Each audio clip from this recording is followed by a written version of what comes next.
अच्छा जी, पिछली क्लास के अंदर हमने क्या देखा था कि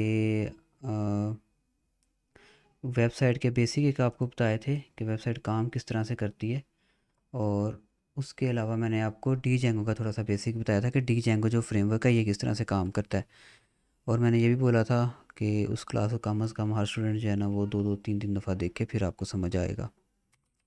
अब इस क्लास के अंदर हमने क्या देखना है, पहले मैं उसको नोट कर दूँ और फिर उस हिसाब से हम चलेंगे।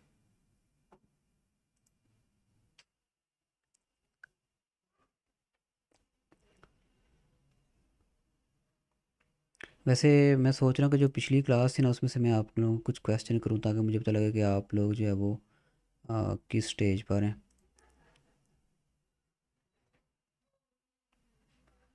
अच्छा, मैं क्वेश्चन पूछता हूँ, आप जस्ट ये जो साइड पे है ना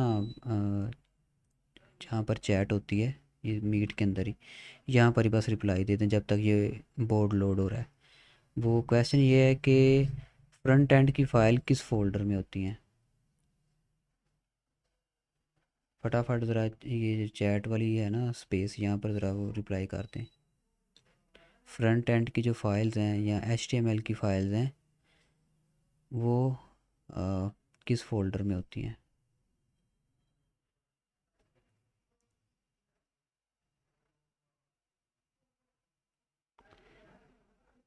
आप लोगों को आवाज़ तो आ रही है ना मेरी? हेलो।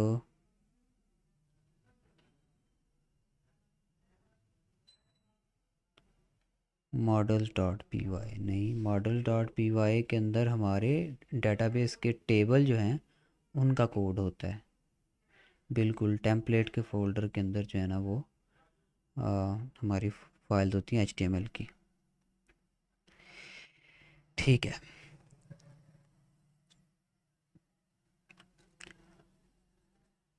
ये क्वेश्चन टेम्पलेट्स का क्वेश्चन ही मैंने क्यों पूछा है, ये इसलिए क्योंकि जब आपका वाइवा हो रहा होगा ना तो आपको जो चेंजिंग करने को वो बोलेगा ना वो टेम्पलेट्स के अंदर ही बोलेगा, यानी कि फ्रंट एंड की फ़ाइल में HTML फाइल्स में। बैक एंड के अंदर वो चेंजिंग नहीं करवाते। बहुत कम चांसेस है कि बैक एंड के अंदर वो चेंजिंग करवाएं, क्योंकि बैक एंड की जो चेंज होता है ना उसको करने के लिए थोड़ा सा ज़्यादा टाइम चाहिए होता है। खैर, सबसे पहले जो आज हम देखेंगे वो हम देखेंगे अपने प्रोग्राम का फ्लो। FLOW, flow. ठीक है जी। उसके बाद जो होगा प्रोटोटाइप आएगा, उसके अंदर क्या वो क्वेश्चन पूछ सकता है वो हम देखेंगे। प्रोटोटाइप। ठीक है, माउस से लिख रहा हूँ बस ऐसे ही लिखा जा रहा है। प्रोटोटाइप क्वेश्चंस, उनके जो आंसर होंगे वो मैं आपको बताऊंगा। फ्लो हो गया, प्रोटोटाइप क्वेश्चन हो गए, और इसके अलावा कि चेंजिंग किस तरह से करनी है। ठीक है, ये भी इसको भी हम देखेंगे कि हमारे सामने अगर कोई पेज ओपन है हमारे प्रोजेक्ट का तो हमें कैसे पता लगेगा कि हमें हमने किस फाइल के अंदर जाकर चेंजिंग करनी है। ये तो हमें पता है कि फ्रंट एंड की सारी फाइल टेम्पलेट के फोल्डर में है, लेकिन टेम्पलेट के फोल्डर के अंदर कौन सा एक फ़ाइल है, वहाँ पर तो कई फाइल्स पड़ी हुई हैं। ठीक है ना, तो हमने किस पर्टिकुलर फाइल को छेड़ना है ये देखेंगे। चेंजिंग्स। ठीक है जी, ये तीन चीज़ें आज हमने डिस्कस करनी है। सबसे पहले बात करते हैं फ़्लो की। फ़्लो का मतलब क्या होता है कि हमारा जो प्रोजेक्ट है वो किस तरह से रन हो रहा है, यानी कि जब हम प्रोजेक्ट को रन करते हैं, जब हम कमांड लिखते हैं Python manage dot P Y run server, तो सबसे पहले कौन सी फाइल रन होगी, और हमारे सामने जब इंटरफेस आता है तो हम किस तरह से उसके साथ इंटरेक्ट करेंगे। इस चीज़ को थोड़ा सा ना हम देखेंगे। फाइल एंड ओपन फोल्डर, मैं ज़रा प्रोजेक्ट ओपन कर लूँ वो वाला। ओके, तो ये रहा आप लोगों का project and this is your project. Okay,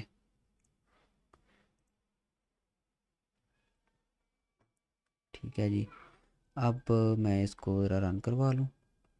run करवाने के लिए, अच्छा मैंने ना जितनी पिछली क्लासेस हुई हैं उनमें मैंने कोई इतना वाज़े नहीं बताया, लेकिन इस क्लास में आपको वाज़े बता रहा हूँ कि रन करने के लिए देखें आपने सबसे पहले जाना टर्मिनल में, अगर नीचे टर्मिनल ओपन नहीं तब, और टर्मिनल के ऊपर क्लिक करके हो सकता है आपके पास ये टर्मिनल जो है ना यहाँ पर शो ना हो रहा हो, क्योंकि ये जब विंडो छोटी होती है ना, मैं बड़ी LCD यूज़ कर रहा हूँ तो इसके ऊपर शो हो रहा है। देखें आपके लैपटॉप की स्क्रीन ना इतनी होती है, ठीक है। तो यहाँ पर रन के बाद ये आपको 3 डॉट्स मिलेंगे, इनके ऊपर क्लिक करें, terminal and new terminal. Okay, और यहाँ पर ये नीचे आपके पास टर्मिनल जो है ना ये ओपन होके आ जाएगा। और ये आपने मेक श्योर करना है कि यहाँ पर फेक रिव्यू डिटेक्शन ही लिखा हो, ठीक है। यानी कि वैसे प्रोजेक्ट का फोल्डर जब आप प्रॉपरली ओपन करेंगे और फिर टर्मिनल ओपन करेंगे तो यहाँ पर यही लिखा आएगा। ओके, अब यहाँ पर हमने लिखना है Python manage dot P Y run server. Okay, ये बात वैसे मैंने पहले भी बताई लेकिन दोबारा बता देता हूँ कि पाइथन को हम कॉल कर रहे हैं, यानी कि पाइथन जो लैंग्वेज है हमारी, जो उसका असेंबलर है जो भी है, उसको हम कॉल कर रहे हैं। उससे कह रहे हैं ये वाली जो फाइल है ना मैनेज डॉट पी वाई की, इसको यूज़ करते हुए हमारा सर्वर जो है ना इसको रन कर दो, रन सर्वर। एंटर प्रेस करेंगे और अभी वैसे क्या होगा, सबसे पहले ये एन एल टी के को देखेगा। ओके, यहाँ पर कह रहा है no module name N L T K. तो क्योंकि मैं छेड़छाड़ करता रहता हूँ इसलिए मेरे मॉड्यूल हो सकता है डिलीट हो गया हो। मैं दोबारा से डाउनलोड कर लेता हूँ, pip install N L T के।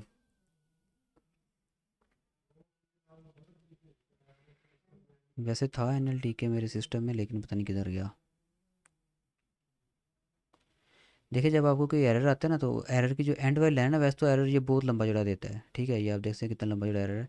लेकिन जो असल एरर होता है ना, मतलब जो असल वजह होती है वो लास्ट वाली लाइन में होती है। जैसे ये लास्ट वाली लाइन मेरी ये थी, और ये है module not found error, no module name N L T K. ठीक है, इससे मुझे समझ लग गई कि भाई एन एल टी के जो है ना वो मिसिंग है।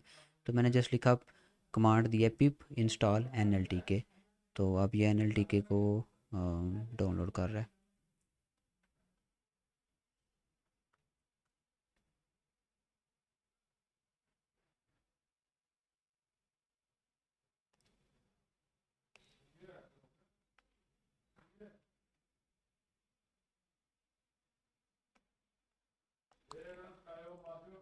ओके, अब मैं इसको रन करने की कोशिश करता हूँ, Python manage dot P Y run server. Okay, अब जब ये रन हो रहा है तो अच्छा ये एक और पैकेज है, ये भी मुझे दोबारा करना पड़ेगा, जो कि है वैडर सेंटीमेंट पिप इंस्टॉल। वैसे मुझे समझ नहीं आ रही कि मेरे पैकेजेस गए कहाँ। Pip install vader sentiment. Okay,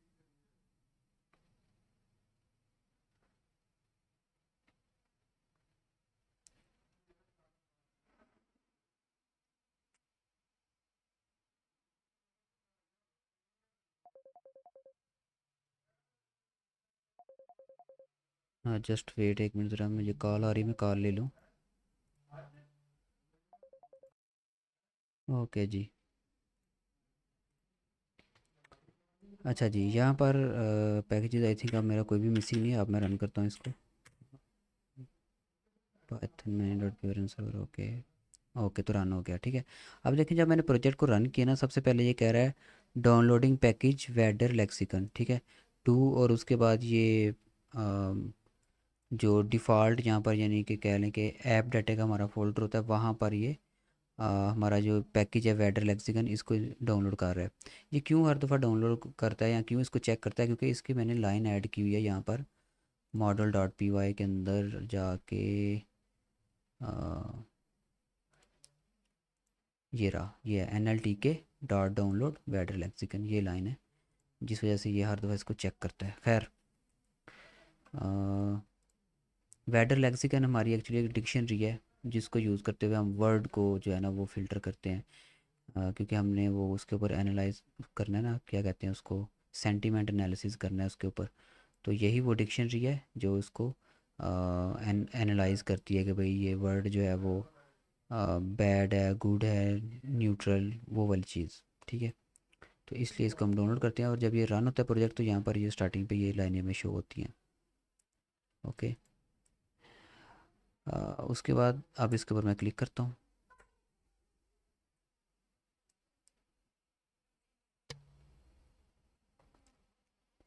ठीक है, तो जैसे आप देख रहे हैं जैसे ही हमारा प्रोजेक्ट रन हुआ है, सबसे पहले हमारे पास क्या आई है, हमारे पास प्रोडक्ट्स आई हैं। ओके, तो सबसे पहले हमारे पास प्रोडक्ट्स यहाँ पर शो हुई हैं, और यहाँ पर लॉग इन और रजिस्टर का बटन भी शो हो रहा है। लेकिन अगर यूज़र लॉग इन होगा तो फिर यहाँ पर लॉग आउट का बटन आपको शो होगा, ठीक है।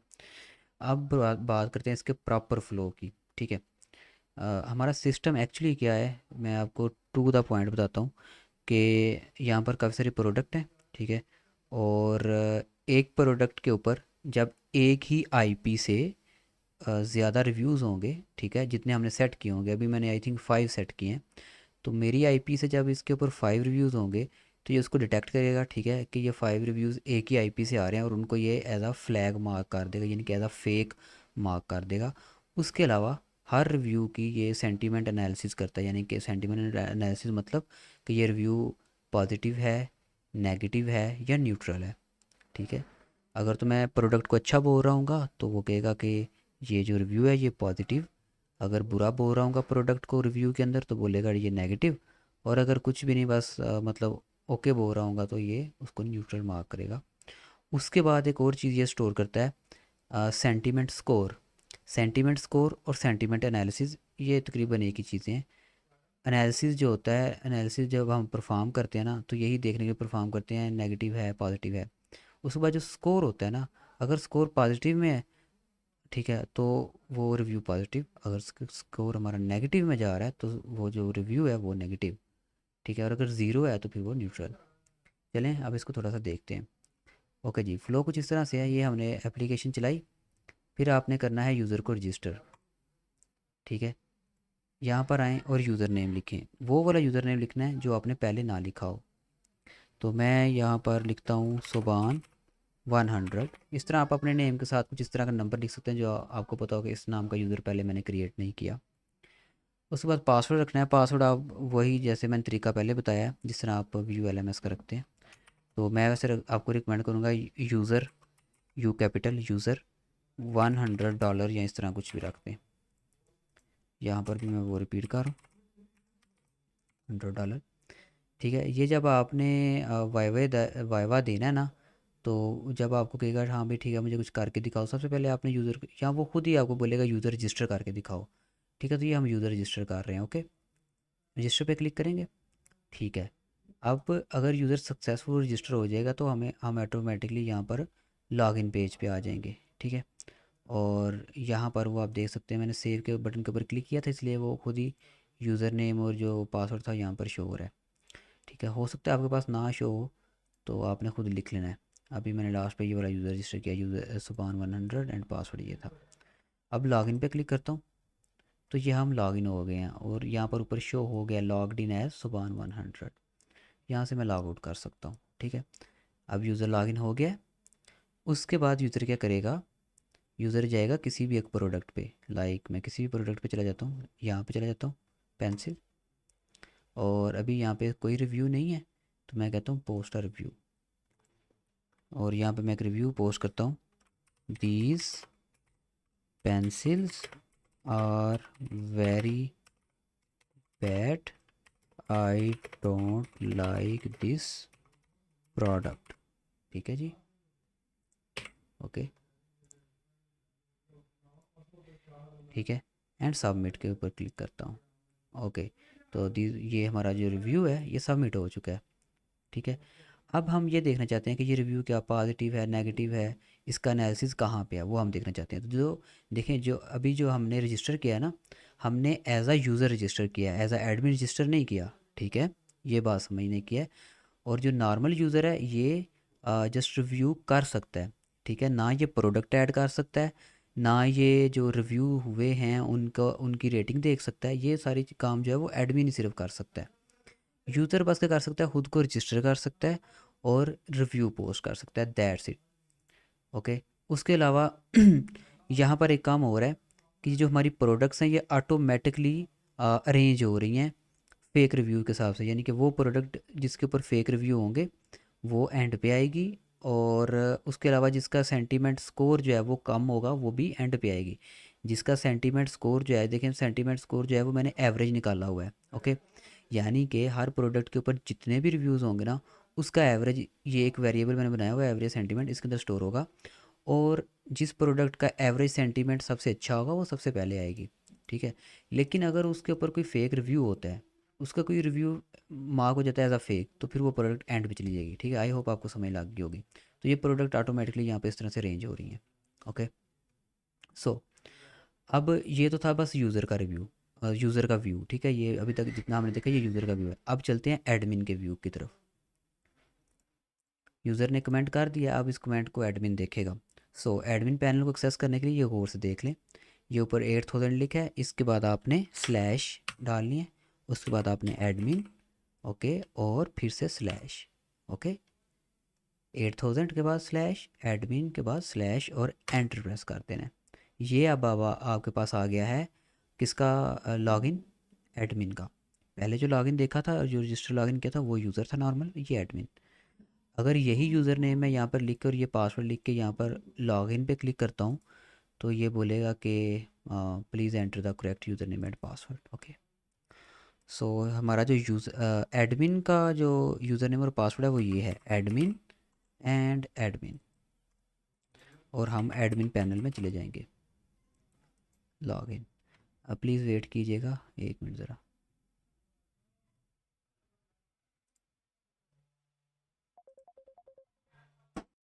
ओके, तो यहाँ पर आप देख सकते हैं हमारा जो एडमिन पैनल है उसके अंदर हमने लॉगिन कर लिया था। ठीक है जी, लॉगिन हो गया हमारा एडमिन पैनल में। अब यहाँ पर ये देखें, ये यूज़र्स के लिए, ये ग्रुप्स के लिए है, ठीक है। यानी कि हम यूज़र्स के ग्रुप्स वगैरह बना सकते हैं, इससे हमारा कोई लेना देना नहीं है। ये जब हम जेंगो का एडमिन पैनल बनाते हैं ना, ये हमें खुद से ये एडमिन पैनल बना के देता है, ये बिल्ट इन सारी चीज़ हुई है, ओके। ये मैं आपको बाद में बताऊँगा कभी कि ये किस तरह से हमने बनाया है, लेकिन फ़िलहाल के लिए ये इसने खुद ही हमें बना के दिया है। ग्रुप और यूज़र, ये दो सेक्शन ऐसे हैं कि ये जो जेंगो फ्रेमवर्क है ये खुद ही हमें प्रोवाइड कर देता है जब एडमिन पैनल बनता है, ओके। सो ना तो ग्रुप से हमारा लेना देना है हमारे प्रोजेक्ट के हिसाब से, जो हमारा प्रोजेक्ट का सिनेरियो है उसके हिसाब से, और ना ही हमें यूज़र से कुछ लेना देना है, ठीक है। वैसे अगर बात करूँ तो यूज़र के अंदर आके हम सिंपली यहाँ से यूज़र क्रिएट कर सकते हैं। जैसे यूज़र वहाँ से हम रजिस्टर करवाते हैं ना, पहले यूज़र को रजिस्टर करता है फिर उसको लॉगिन करता है। तो यहाँ पर हम यूज़र की सारे यूज़र की यहाँ पर लिस्ट भी दे सकते हैं कि एक एडमिन यूज़र है और ये स्टाफ स्टेटस गुड है, यानी कि ये एडमिन है, ओके। और बाकी ये दानियल 01 सुबान 100, इसको मैंने भी रजिस्टर किया था और ये स्टूडेंट के नाम से पहले से रजिस्टर हुआ है, ठीक है। ये बाकी यहाँ से हम यूज़र को डिलीट भी कर सकते हैं, लाइक इसको मैं अगर सेलेक्ट करता हूँ, यहाँ पे क्लिक करता हूँ, delete selected user, go and yes I am sure, तो ये अब यूज़र डिलीट हो गया। खैर इससे हमारा कोई लेना देना नहीं है। जो हमारा लेना देना है वो कहाँ पे है, यहाँ पे प्रोडक्ट के टेबल में। प्रोडक्ट का टेबल, सॉरी, प्रोडक्ट का जो सेक्शन है, यहाँ से हम प्रोडक्ट्स को डिलीट कर सकते हैं, यानी कि यहाँ पे आके एडमिन जो प्रोडक्ट है इनको डिलीट कर सकता है। प्रोसीजर वही है, यहाँ पे जिस प्रोडक्ट को डिलीट करना है उसको सेलेक्ट करें। लाइक मैं डिलीट करना चाहता हूँ जी ये जो प्रोडक्ट है, इसको सेलेक्ट किया, यहाँ पे क्लिक किया and delete selected products and go and yes I am sure, ठीक है। तो ये डिलीट होगी प्रोडक्ट, दैट्स इट। उसके बाद अगर मैं एडिट करना चाहता हूँ तो यहाँ पर जाता हूँ पेंसिल में, या लेट से मैं इसको एडिट करना चाहता हूँ, इसके ऊपर क्लिक करता हूँ, यहाँ पे इसका नेम चेंज कर सकता हूँ, यहाँ से पिक्चर नहीं सेलेक्ट कर सकता हूँ, प्राइस सेलेक्ट कर सकता हूँ और ये डिस्क्रिप्शन इसकी मतलब सेट कर सकता हूँ, और यहाँ से डिलीट भी कर सकता हूँ इसको। ओके, सेव पे क्लिक कर देते हैं, ठीक है। तो ये वो सेक्शन है जहाँ से हम प्रोडक्ट्स को ऐड कर सकते हैं, ओके। यहाँ से प्रोडक्ट में जाके, ठीक है। अगर न्यू ऐड करें तो ये ऊपर आपको ऐड प्रोडक्ट का ऑप्शन मिल जाता है, ऐड प्रोडक्ट पे क्लिक करेंगे, यहाँ पे प्रोडक्ट का नेम लिखते हैं, यहाँ पे चूज़ इमेज फाइल, यानी कि उसकी प्रोडक्ट की जो इमेज है वो सेट करें, प्राइस लिखें, डिस्क्रिप्शन लिखें और सेव पे क्लिक कर दें, आपकी प्रोडक्ट जो है वो ऐड हो जाएगी, ठीक है। जो प्रोडक्ट ऐड होगी वो वहाँ पे यूज़र को शो होगी यहाँ पे, ठीक है ना। यहाँ पे फिर वो शो होगी, वो एक डिलीट किया ना, देखें आप यहाँ से डिलीट हो गया, ओके। उसके बाद क्योंकि प्रोडक्ट को जस्ट एडमिन ऐड कर सकता है, ठीक है, इसलिए ये एडमिन सेक्शन के अंदर बस फंक्शनैलिटी रखी गई है कि यहाँ से हम इसको ऐड कर सकते हैं। उसके बाद रिव्यूज़, मोस्ट इंपॉर्टेंट चीज़ ये है हमारी रिव्यूज़ का जो हमारा सेक्शन है ये। अब यहाँ पर जितने भी रिव्यूज़ होंगे उनकी सब की डिटेल यहाँ पर शो होगी। जैसे देखें, ये मैंने रिव्यू किया अभी भी, तो यूज़र क्या है, यूज़र नेम, यानी किस यूज़र ने रिव्यू किया, तो वो ये है सुबान 100, जिस यूज़र नेम से मैंने लॉगिन किया था, पहले रजिस्टर किया था, वो यहाँ पर शो हो रहा है, ठीक है। और इसी से लॉगिन करके मैंने रिव्यू पोस्ट किया था। यहाँ पर मेरा आईपी एड्रेस शो हो रहा है 127.0.01, ठीक है। ये यहाँ पर आप देख सकते हैं, क्योंकि इसको हम लोकल सर्वर पर रन कर रहे हैं इसलिए हमारा आईपी एड्रेस ये है। ये अब आपने बात याद रखनी है कि हम जो अपना प्रोजेक्ट है ना ये लोकल सर्वर पर रन हो रहा है। लाइक यहाँ पर हमने लिखा था ना कमांड रन करते हुए, Python manage dot P Y run server, ठीक है। तो उसी सर्वर को हम यूज़ कर रहे हैं इस वजह से, मतलब क्लाइंट के लिए भी हम उसी सर्वर को यूज़ कर रहे हैं। क्लाइंट भी तो उसी सर्वर पे रन हो रहा है ना हमारा, यानी कि एज अ यूज़र जब हमने लॉगिन किया तो उसी सर्वर पे ऊपर हमने लॉगिन किया। मैं अगर आपको दिखाऊं तो यहाँ पे ये आप देख सकते हैं, अगर मैं क्लाइंट के पास भी जाऊँ तो ये यही आईपी एड्रेस आ रहा है। ठीक है, इसीलिए जो है ना हमारा यही आईपी एड्रेस यहाँ पे सेव हुआ है। ओके, 127.0.0.1 इसको लूप बैक एड्रेस भी बोलते हैं। उसके बाद प्रोडक्ट का नेम है कि किस प्रोडक्ट पे कमेंट हुआ। उसके बाद रिव्यू कंटेंट है कि जो मैंने रिव्यू दिया है या जो मैंने कमेंट किया है वो क्या था, वो यहाँ पर आप देख सकते हैं। उसके बाद मोस्ट इंपॉर्टेंट चीज़ ये आ गई सेंटीमेंट लेबल। देखिए मैंने कमेंट किया था, मैंने नेगेटिव कमेंट किया था कि ये पेंसिल्स जो हैं very bad, I don't like this. तो सेंटीमेंट लेबल आ गया नेगेटिव का और सेंटीमेंट स्कोर आ गई नेगेटिव में। ठीक है, मैंने आपको बताया था कि अगर सेंटीमेंट लेबल नेगेटिव है तो स्कोर भी नेगेटिव में होगी, या ऐसे कहने कि अगर स्कोर नेगेटिव में होगी तो जो लेबल है वो भी नेगेटिव में होगा। बाकी फेक रिव्यू अभी क्रॉस है, यानी कि अभी ये फेक रिव्यू है, उसने इसको as a fake review mark नहीं किया। ठीक है, क्यों नहीं किया? क्योंकि अभी वो ये समझ रहा है कि इस आईपी एड्रेस से अभी सिर्फ यही रिव्यू आया है। अगर मैं 5 रिव्यू यहाँ पे डालूंगा ना तो 5वां रिव्यू जो है ये उसको एज अ फेक मार्क करेगा। ठीक है, और यहाँ पर रिमूव फेक रिव्यू और यहाँ पर डिलीट का एक बटन आ जाएगा। ओके,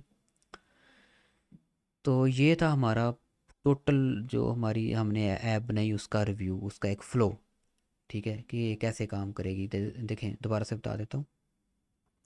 यूज़र ने खुद को रजिस्टर किया यहाँ पे आके, मैं यहाँ पे लॉग आउट कर लूँ ज़रा। ओके, सबसे पहले यूज़र ने आके यहाँ पे खुद को रजिस्टर किया, फिर यूज़र ने खुद को यहाँ पर लॉगिन किया। लॉगिन करने के बाद यूज़र जो है ना जी वो आ जाता है, चलिए मैं एज एडमिन यहाँ पे, एडमिन जो है ना ये यूज़र सेक्शन में लॉगिन कर सकता है। ठीक है, फिर यूज़र यहाँ पर आ गया, यूज़र ने यहाँ पर जो है ना एक रिव्यू पोस्ट कर दिया। ठीक है, और यूज़र ने खुद को लॉग आउट कर दिया। फिर हम गए एडमिन सेक्शन में।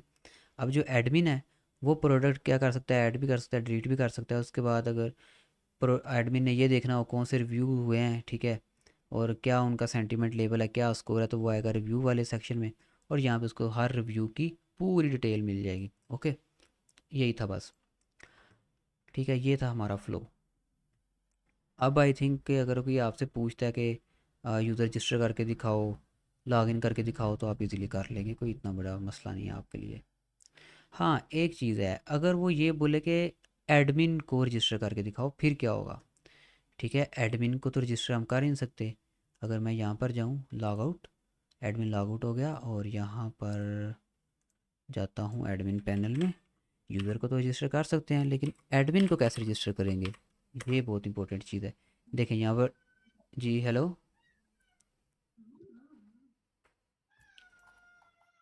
उसामा आपका माइक कौन है? ओके, हो गया ऑफ।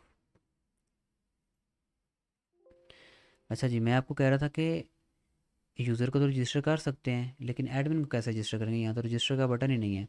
तो इसके लिए भी कमांड यूज़ होती है। देखिए हम जाएंगे वापस से यहाँ पे। अब मैं एक न्यू एडमिन क्रिएट करने लगा हूँ। ठीक है, यहाँ पर हमें लिखना पड़ेगा Python manage dot P Y create super user. ठीक है, वही Python manage dot P Y create super user, मतलब एडमिन क्रिएट कर दो। एंटर प्रेस करूँगा। ओके, तो अब ये पूछ रहा है यूज़र नेम, यानी कि एडमिन का जो यूज़र नेम है वो क्या होना चाहिए। तो मैं लिखूँगा एडमिन। एडमिन नहीं लिखूँगा क्योंकि एडमिन के नाम से पहले से एक एडमिन रजिस्टर है। मैं लिखूँगा एडमिन 2। ओके, और अब कह रहा है उसका ईमेल एड्रेस, तो ईमेल एड्रेस हमें देने की ज़रूरत नहीं है, जस्ट यहाँ पे एंटर प्रेस कर दें। अब वो पासवर्ड मांग रहा है। पासवर्ड आप कुछ भी दे लें, चाहे एडमिन ही दे लें दोबारा से, और फिर एडमिन लिख दें। ये पासवर्ड लिखा जा रहा है लेकिन यहाँ पे शो नहीं होता, तो ये आपने परेशानी ना कि मैं तो लिख रहा हूँ लेकिन शो नहीं हो रहा, लेकिन ये लिखा जा रहा है लेकिन शो नहीं होता। ठीक है, एडमिन पहले लिखा, फिर एडमिन लिखा, एंटर प्रेस किया।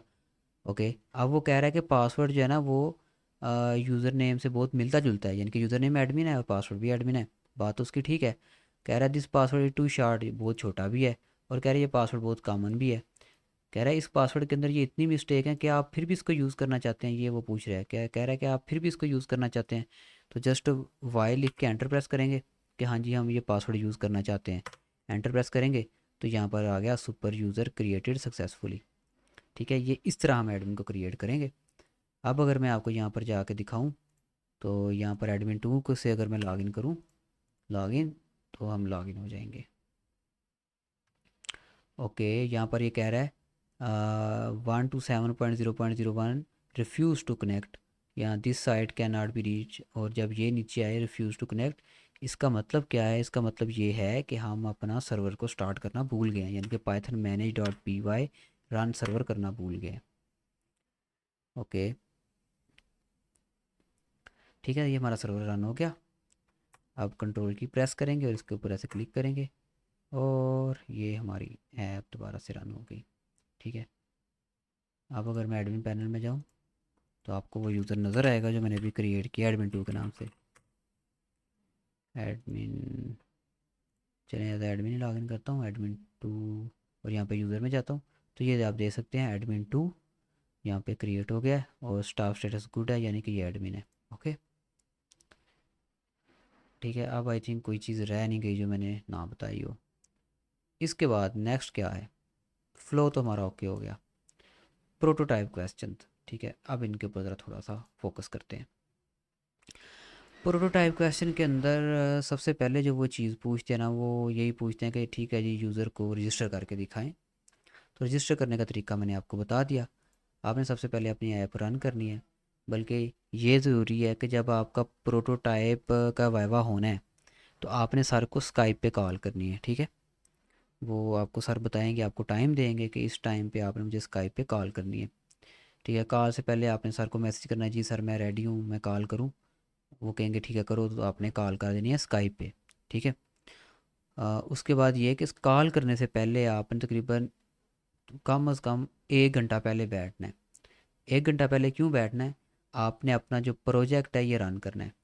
ठीक है, आपने अपना प्रोजेक्ट रन करके रखना है, ऐसे जैसे ये रन हो रहा है, आपने इसको ऐसे रन करके रखना है। और आपने इसको, ये अल्लाह आपका भला करे, ये इस स्टेज में ऐसे रखना है। ठीक है, मतलब ये ऐसे रखना है। ठीक है, फिर वो आपको बोलेगा जी रजिस्टर करके दिखाओ यूज़र, आपने यहाँ पर रजिस्टर पे आ जाना है, यूज़र रजिस्टर कर देना है। और पासवर्ड ध्यान में जेन में रखें कि पासवर्ड वो एलएमएस वाला जैसे कम्बिनेशन होते हैं वो यूज़ करना है, बार बार बता रहा हूँ। मतलब अब ये ना हो कि यहाँ पर आप यूज़र नेम अपना लिख लें। ठीक है, आपने अपने यूज़र नेम के आगे ज़रूर कुछ लगाना है, लाइक अगर आपका नेम है जी फरहान, तो इसके आगे 100 या 200 लगाएं, ताकि अगर आपने पहले से फरहान नाम का यूज़र रखा बनाया हुआ है तो आपको यहाँ पे कोई परेशानी ना हो। उसके बाद पासवर्ड मैंने आपको बता दिया कौन सा रखना है। देखिए, अगर आप सिंपल पासवर्ड रखने की कोशिश करेंगे ना, तो ये आपको एरर देगा, लाइक मैं करने रजिस्टर। अभी तो वो कह रहा है the two password field didn't match. चलें, अगर मैं इसको मैच करके भी करता हूँ,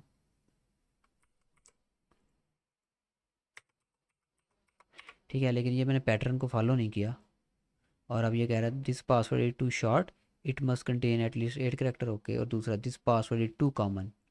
ठीक है, मैंने QWERTY लिखा है, क्वालिटी दोनों इधर भी और इधर भी, तो इसने उसको एक्सेप्ट ही नहीं किया। ओके, तो पासवर्ड मैं आपको रिकमेंड करूँगा आप यूज़र $100 ही लगा लें, यूज़र का यू बड़ा। फिर आपको बोलेगा लॉगिन करो, आप जिस यूज़र को आपने क्रिएट करना है ना, ठीक है, यूज़र नेम और पासवर्ड जो क्रिएट करना है उसी को आपने लॉगिन कर देना है। ओके हो गया, फ़र्ज़ करें यहाँ पर आपने लॉगिन कर दिया, फिर वो आपको बोलेगा हाँ जी जी कमेंट करके दिखाएं। जब आप फिर कमेंट करेंगे किसी भी एक प्रोडक्ट पे, फिर वो आपको बोलेगा हाँ जी दिखाओ कहाँ है इसका सेंटीमेंट एनालिसिस, क्या बात कहाँ पे है। तब आपने अपने एडमिन पैनल के अंदर लॉगिन करना है, रिव्यू के सेक्शन में जाना है, वहाँ पे उनको वो आपने दिखा देना है कि देखें जी। वैसे जो आपका प्रोटोटाइप का जो फेज़ था, इसके अंदर उन्होंने ये बोला था कि आपने डुप्लीकेट जो है ना रिव्यूज़, उनको डिटेक्ट करना है। ठीक है, लेकिन हमने पूरी ऐप बना दी हुई है। ओके, तो आप उनको ये दिखा सकते हैं कि हमने जी यहाँ पर सेंटीमेंट, एक्चुअल जो उसका सेंटीमेंट एनालिसिस है, सेंटीमेंट स्कोर है, वो शो करवा रहे हैं। ठीक है, आपने लॉगिन कर लेना एडमिन पैनल में, वहाँ पे जाना रिव्यूज़ में और सर को बताना है कि सर ये देखें हमने अपना काम कंप्लीट कर दिया हुआ है। ओके, यहाँ पर सेंटीमेंट स्कोर शो हो रहा है, सेंटीमेंट एनालिसिस जो है उसका वो शो हो रहा है। ओके, तो ये मैंने क्वेश्चन कवर कर दिया एक आपका प्रोटोटाइप फेज़ का, कि भाई लॉगिन करके दिखाओ या इस तरह जो भी बोलेंगे। ओके, इसके बाद वो आपसे क्या क्वेश्चन पूछ सकते हैं? हाँ, वो आपसे एसक्यूएल की क्वेरीज पूछ सकते हैं। तो एसक्यूएल क्वेरीज के आप दो जवाब दे सकते हो, या तो आप एसक्यूएल क्वेरीज को रट्टा मार लो, ठीक है, ये मोस्टली दो ही पूछते हैं, सिलेक्ट क्वेरी या फिर इंसर्ट इनटू क्वेरी। यहाँ फिर इसकी जगह पे आप उनको एक वैलिड जवाब दे सकते हो कि सर यहाँ पर हमने एसक्यूएल क्वेरीज को यूज़ ही नहीं किया, ठीक है, क्योंकि हमने जेंको फ्रेमवर्क को यूज़ किया, ये हमें फंक्शन दे देता है, ठीक है। यानी कि डेटाबेस के अंदर हम अगर डाटा सेव करना चाह रहे हैं तो उसके लिए एसक्यूएल क्वेरीज यूज़ होती हैं, लेकिन हम क्योंकि जेंगो फ्रेमवर्क यूज़ कर रहे हैं तो इसके अंदर हमें पूरी पूरी क्वेरी लिखने की ज़रूरत ही नहीं पड़ती। जस्ट स्टार्ट सेव का एक हम लफ्ज़ लिखते हैं और हमारा डाटा जो है डेटाबेस के अंदर सेव हो जाता है, ठीक है। ये आप उनको जवाब दे सकते हैं। लाइक अगर मैं यहाँ पे जाऊँ तो यहाँ पर मैं जाता हूँ जी व्यूज़ डॉट पी वाई में, यहाँ पर कोई भी मैं एक आपको दिखा देता हूँ।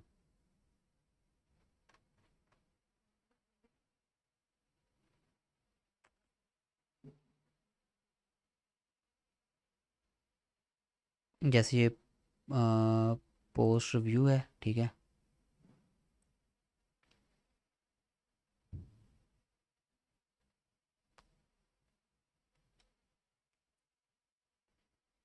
तो यहाँ पर कहीं पे होगा, ये देखें, रिव्यू डॉट सेव। अब ये जो डॉट सेव का फंक्शन है ना, एक्चुअली इसके अंदर क्वेरी रन हो रही है एक इंसर्ट इनटू की, जो कि डाटा को डेटाबेस के अंदर स्टोर करवाती है, और हमारा डेटाबेस यहाँ पर ये पड़ा हुआ है। अगर वो आप पूछे आपका डेटाबेस कहाँ है तो आप उनको सिंपली कह सकते हैं ये हमारा डेटाबेस है, और इसको हम ओपन नहीं कर सकते। अगर वो कहीं ओपन करके दिखाओ कि ना हम इसको ओपन नहीं कर सकते, दैट्स इट। ये एक्सटेंशन ला के ओपन ज़रूर हो जाता है, लेकिन ये बात आपको पता है या मुझे पता है, ये बात समझ लो सुपरवाइज़र को नहीं पता कि एक्सटेंशन लगा के इसको हम ओपन कर सकते हैं ना। वो इतनी डिटेल में जाएंगे आई थिंक सो। लेकिन ये है कि बस आपको बताने के लिए कि ये जी ये डेटाबेस है हमारा, db.sqlite3 के नाम से जो फाइल है ये हमारा डेटाबेस है, ओके। उसके बाद जो उनका क्वेश्चन हो सकता है वो ये हो सकता है कि वो ये पूछ सकते हैं आपसे कि जब यूज़र ने रजिस्टर किया, ठीक है, जब यूज़र ने अपना डाटा एंटर किया रजिस्टर फॉर्म में तो वो डेटाबेस में किस तरह से किया। या फिर वो आपको ये पूछ सकते हैं कि जब यूज़र ने रिव्यू पोस्ट किया तो वो रिव्यू जो है वो किस तरह से डेटाबेस में गया। या फिर ये भी पूछ सकते हैं कि जब एडमिन ने प्रोडक्ट का डाटा ऐड किया तो वो डेटाबेस के अंदर जा किस तरह से सेव हुआ। यानी कि किसी भी पेज के ऊपर जो हमारा पेज जो हमारा डाटा सेव कर रहा है उसके ऊपर जाके आपको वो ये पूछ सकता है कि ये डाटा डेटाबेस के अंदर किस तरह से गया, मुझे ये बताओ, ठीक है।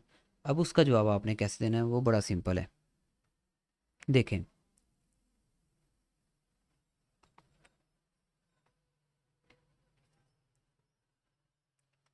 जैसे मैं आपको किस चीज़ की एग्जांपल दूं जी, मैं आपको एग्जांपल दे देता हूं जी,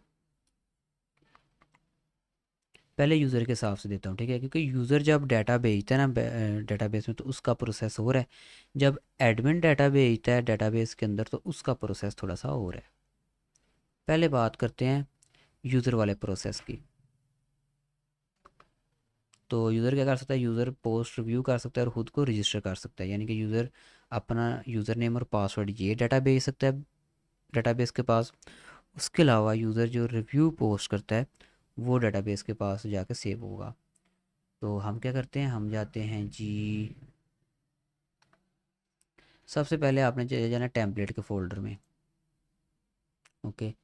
और यहाँ पर ये दो आपको फ़ोल्डर मिलेंगे, एक है रिव्यू और एक है रजिस्ट्रेशन। रजिस्ट्रेशन के अंदर जस्ट लॉगिन का और रजिस्टर का ये दो पेज के यहाँ पर टेम्पलेट पड़े हुए हैं, ओके। अब फ़र्ज़ करें इंस्ट्रक्टर आपसे पूछता है कि यूज़र ने रजिस्टर किया है तो उसका डाटा जाकर डेटाबेस के अंदर किस तरह स्टोर हुआ है मुझे बताओ। तो आपने यहाँ पर आना है, रजिस्टर में जाना है और यहाँ पर सॉरी रजिस्टर वाले फ़ोल्डर में जाकर register dot H T M L इसको ओपन कर लेना है। और आपने ये बोलना है कि सर देखें यहाँ पर यूज़र ने अपना डाटा एंटर किया है, ठीक है, ओके। और उसके बाद क्या हुआ है, सो ये है जी, ओके रजिस्टर का ही है, ओके। यहाँ पर एक्चुअली हम ना एक फॉर्म यूज़ कर रहे हैं, जब डाटा हमने यूज़र से लेके डेटाबेस के अंदर भेजना हो ना तो हम फॉर्म यूज़ करते हैं, ओके। यहाँ पर आप देख सकते हैं ये फॉर्म टैग है, ये H T M L actually, ये फॉर्म टैग है, ठीक है। और मेथड है इसका पोस्ट। पोस्ट मेथड तब रखते हैं जब हमने डाटा यूज़र से लेके डेटाबेस में भेजना हो, दैट्स इट। तो मेथड जो फॉर्म है इसका मेथड कोई ना कोई ज़रूर होता है। गेट और पोस्ट दो मेथड हैं वैसे इसके। गेट मेथड तब यूज़ होता है जब हम फॉर्म के अंदर डाटा लोड करवा रहे हों, ठीक है। लेकिन जब फॉर्म से डाटा लेके बैकएंड की तरफ जा रहा हो या डेटाबेस की तरफ जा रहा हो तो जो मेथड है वो पोस्ट ही होगा। ओके। सो यहाँ पर देखें, जब यह यूज़र अपनी इन्फॉर्मेशन लिख के रजिस्ट्रेशन के लिए, क्योंकि रजिस्ट्रेशन के लिए न्यू इन्फॉर्मेशन ही एंटर होनी है ना, तो यूज़र जब अपनी इन्फॉर्मेशन लिख के यहाँ पर रजिस्टर के बटन के ऊपर क्लिक करेगा तो क्या होगा,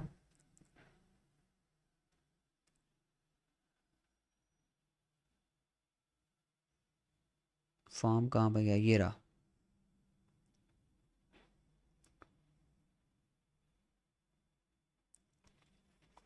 ओके, जब ये इसके ऊपर क्लिक करेगा तो क्या होगा, हमारा एक फंक्शन रन करेगा। अब जितने भी हमारे फंक्शन है ना मोस्टली वो हैं जी व्यूज़ डॉट पी वाई में, ठीक है। और ये रहा हमारा रजिस्टर का फंक्शन इसके अंदर। अब यहाँ पर हो क्या रहा है, कह रहा है कि if request dot method is equal to post, यानी कि जो फॉर्म है उसकी जो रिक्वेस्ट है वो पोस्ट है। फिर क्या होगा, फ्रॉम यूज़र क्रिएशन फॉर्म। अब ये एक फॉर्म है यूज़र क्रिएशन फॉर्म, और ये मैंने मतलब कि बिल्ट इन यूज़ किया हुआ है, ये हमें डी जेंगो खुद ही परफॉर्म करता है user creation form. Okay. From form is equal to user creation form request dot post, यानी कि जो भी डाटा आ रहा है वहाँ से उसको इस फॉर्म वेरिएबल के अंदर स्टोर करेगा। इफ़ फॉर्म इज़ वैलिड, यानी कि वो ये चेक करेगा, इज़ वैलिड जब हम मिसाल लगाते हैं वो ये उसकी वैलिडिटी चेक करता है कि डाटा करेक्ट है कि नहीं करेक्ट, ठीक है। अगर तो फॉर्म जो है उसका डाटा करेक्ट होगा फिर क्या होगा, user is equal to form dot save, तो जो यूज़र है वो उसका फॉर्म जो है वो सेव हो जाएगा डेटाबेस के अंदर, जाकर उसका डाटा स्टोर हो जाएगा, ठीक है। तो यहाँ से यूज़र हमारा हो गया रजिस्टर। उसके बाद यहाँ पर हम लिखते हैं रीडायरेक्ट, रिटर्न रीडायरेक्ट लॉगिन, यानी कि जब यूज़र रजिस्टर के बटन के ऊपर क्लिक करेगा रजिस्टर हो गया तो ऑटोमेटिकली जो हमारा प्रोग्राम है हमें किस तरफ रीडायरेक्ट कर देगा, लॉगिन पेज की तरफ। ओके। यहाँ पे एक कमेंट में लिखा है redirect to login after successful registration else. अब अगर फ़र्ज़ करें ये वैलिड नहीं है, जो मैंने डाटा लिखा है वो वैलिड नहीं है, जैसे मैंने आपको बताया था कि पासवर्ड आपको पूरा लिखना पड़ेगा, तो पासवर्ड फ़र्ज़ करें कि वो मैंने प्लेन लिख दिया बगैर मिक्स मिक्स किए अंदर लेटर या जो भी वो होते हैं, तो फिर क्या होगा, फिर हम कह रहे हैं form is equal to user creation form, यानी कि वो यूज़र क्रिएशन फॉर्म जो है वो एम्प्टी ही लोड कर दो दोबारा से, ठीक है। ये हम कह रहे हैं, दैट्स इट। ओके। और जब यहाँ पर हम ये कहते हैं यूज़र फॉर्म डॉट सेव, तो ये हमारा डाटा ऑटोमेटिकली जो है वो जाके सेव हो जाता है डेटाबेस के अंदर, दैट्स इट। ठीक है जी, तो ये इस तरह से डाटा जो है वो डेटाबेस के अंदर जाता है। और उसके अलावा यहाँ पर क्या है, बाकी यहाँ पर ये डिफरेंट डिफरेंट हैं। जैसे ये आप देख सकते हैं गेट क्लाइंट आईपी, ये आईपी को गेट करने के लिए जो है ना ये यहाँ पर फंक्शन बनाया हुआ है।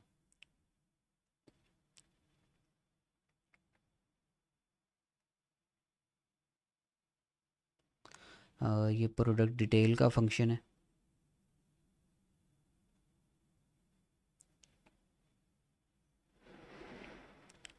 प्रोडक्ट डिटेल मतलब ये वाला हमारा सेक्शन,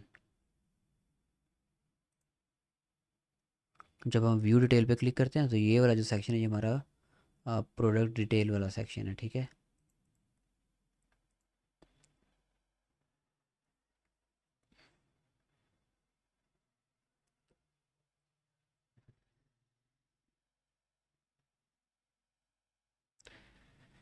उसके बाद यहाँ पर कुछ और भी चीज़ें हैं, लेकिन अभी मुझे आई थिंक लगता है कि हमें यहाँ पर ही ना बात करनी चाहिए।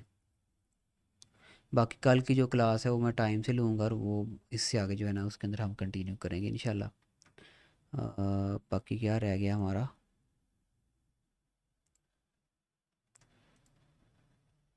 ये आपको चेंजिंग करना जो है ना ये मैंने सिखानी है, ये रह गई है। लेकिन अभी हमने इसको यहाँ पर फिनिश करते हैं। आपका अगर कोई क्वेश्चन है तो वो पूछ लें।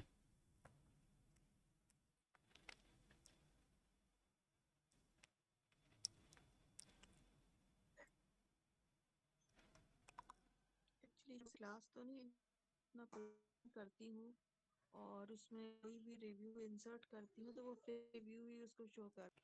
ओके, आपने क्वेश्चन किया है कि आप जो भी रिव्यू पोस्ट करते हैं वो उसको एज अ फेक मार्क कर रहा है, ठीक है। देखिए, मैंने आपको पहले बताया कि हम जो इसको रन कर रहे हैं, हमारी आईपी क्या यूज़ हो रही है, 127.0.0.1।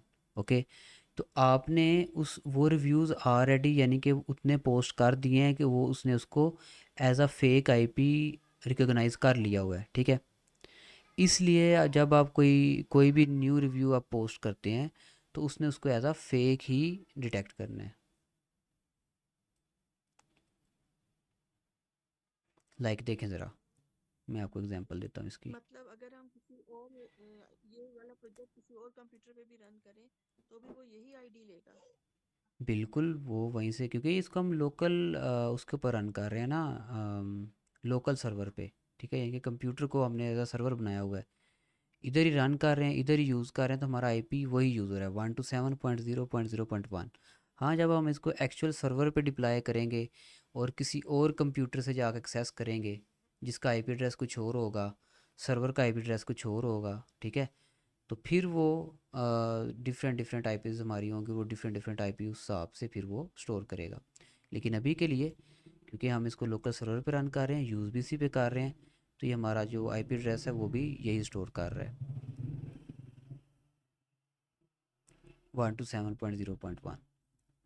अब ये मैंने अभी पहला रिव्यू पोस्ट किया तो इसने इसको एज अ फेक जो है वो मार्क नहीं किया, ठीक है। अब अगर मैं एक और करता हूँ, मैं ज़रा इसको लॉगिन कर लूँ, बल्कि ये एज एडमिन लॉगिन हो गया, मैं इसको लॉगिन करता हूँ ये वाला, और यहाँ पर जाता हूँ पोस्टर रिव्यू, मैं कुछ भी यहाँ पे टाइप कर देता हूँ, सबमिट। ओके, दो हो गए, इसने इसको एज अ फेक मार्क नहीं किया, तीन हो गए नहीं किया, चार हो गए नहीं किया, पाँच हो गए नहीं किया। अब आई थिंक अगर मैं करूँगा तो ये इसको फेक कह देगा। आई थिंक यहाँ पे नहीं शो कर रहा फेक, ये कहाँ पे शो करेगा, एक मिनट जस्ट, होम, और फेक रिव्यू भी नहीं डिटेक्ट किया। मैं मज़ीद करता हूँ, मैंने वैसे पाँच की लिमिट रखी थी आई थिंक। ओके, छः की लिमिट है, ठीक है।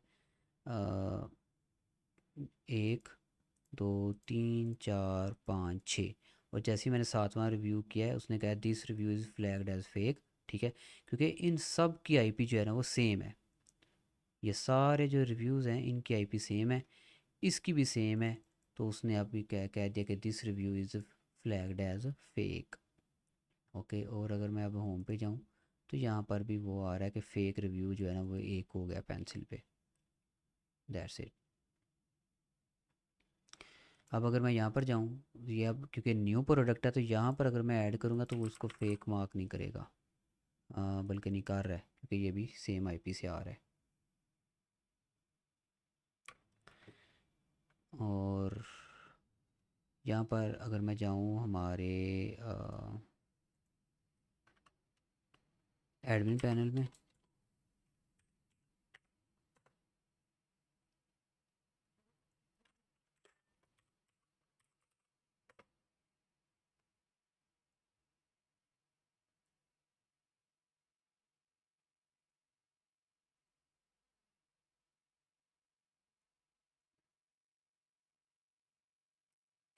एडमिन एंड एडमिन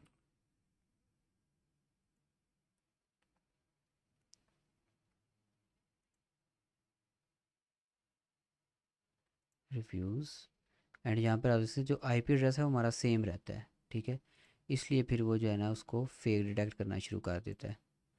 ओके, और ये जो फेक उसने उनको बोला है, क्योंकि पहले वो फेक नहीं डिटेक्ट किया उसने, छः की हमने लिमिट रखी हुई है, उसके बाद उसने उसको फेक मार्क किया है। तो जब फेक मार्क है उसके साथ डिलीट का बटन भी आ गया, और यहाँ से आके एडमिन जो है वो प्रोडक्ट वो डिलीट भी कर सकता है।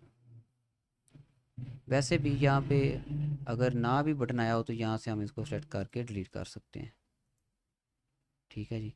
लेकिन अगर अभी भी जितने भी मैं रिव्यू करूँगा ये उसको फेक ही मार्क करेगा, क्योंकि उसने इस आईपी को डिटेक्ट कर लिया हुआ एज अ फेक, ठीक है। तो अभी भी मैं अगर करूँ पोस्टर व्यू, तो ये उसको बल्कि नहीं, अब नहीं किया उसने। टोटल आई थिंक ये काउंट कर रहा है। Poster view and submit. अब कितने रिव्यू हुए टोटल इसके ऊपर? 1 2 3 4। अब दूसरी प्रोडक्ट के ऊपर करता हूँ।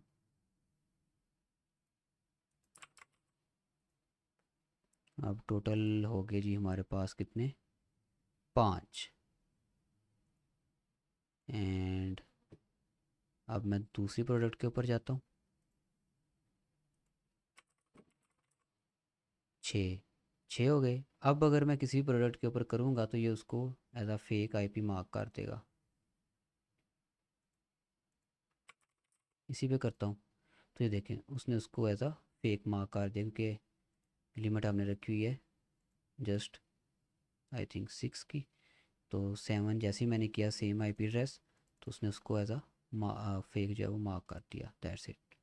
बाकी अगर मैं इनको डिलीट कर दूंगा तो फिर जो है वो यूज़र कर सकता है, अदरवाइज़ जो है वो उसको एज अ फेक ही शो करेगा। और कोई क्वेश्चन जी?